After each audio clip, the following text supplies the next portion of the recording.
Well, here we are at the end of 2021. Can you believe it? We're just about ready to start in 2022, a brand new year.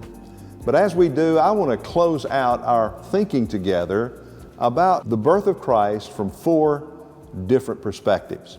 We've considered the birth of Christ from Matthew's perspective, that he was presenting Jesus as a king, as the Lord, if you will, the Lord. And as Lord, he deserves our worship. He deserves our absolute obedience. Matthew presents him as one who comes to direct and lead and guide and protect and care for us as our king. Mark presents him as the servant. And then last week we talked about Luke presenting him as the perfect man.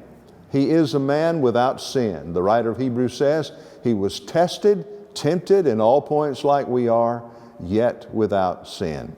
There's an interesting verse found over in the book of Ezekiel that I'd like to read to you. It's in Ezekiel chapter 1 and verse 10.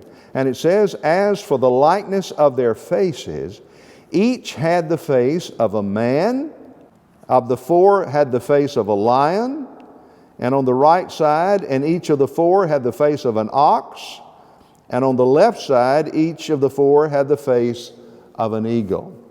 Now, it's interesting to me, in light of the study we've been doing, that in Ezekiel's prophecy, he talks about one who had the face of a man, a lion, an ox, and an eagle. Well, the lion, the king, the kingly beast, the man, that's Luke's presentation of the perfect man. The ox, that's the presentation of Mark on the servant. But what about the eagle? Well, the last gospel that we'll talk about today in finishing these devotions is the Gospel of John. Now, if you're familiar with the Gospel of John, you know that there is no birth narrative in John's Gospel. But that doesn't mean he doesn't deal with the incarnation. You see, John presents the perspective of the eagle. The eagle is the majestic bird, magnificent in its flight. He lifts us to loftier and more sublime heights than any other of the Gospels. Now, John was written to a universal audience. Remember, Matthew's written to the Jews, Mark is written to the Romans, Luke is written to a Greek audience, but John is writing to the world. Remember what he said in John 3:16, "For God so loved the world, that he gave his only begotten Son, that whosoever believes in him should not perish, but have everlasting life." Now, how does John deal with the birth narrative? Well, here it is. In John chapter 1 and verse 1, he talks about, "In the beginning was the Word, and the Word was with God, and the Word was God." And then down in verse 14, "And the Word was made flesh and dwelt among us." My dear friend, isn't that a magnificent passage?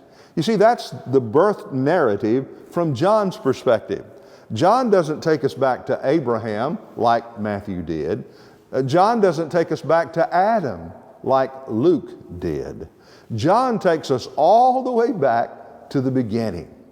In the beginning was the Word. In other words, Jesus pre-existed creation. And that Word, which pre-existed creation, became flesh at a point in time. We call that Christmas. We call that the birth narrative of Christ. The Word became flesh and dwelt among us. What an amazing, amazing insight into Christmas. So when we think about Christmas this year, when you look at that baby in a manger, know that even though in his flesh he was born a little over 2,000 years ago, that as the God-man, he pre-existed that manger. The Word has been from the beginning. He was there when the Father spoke this world into existence. There's never been a time when he did not exist.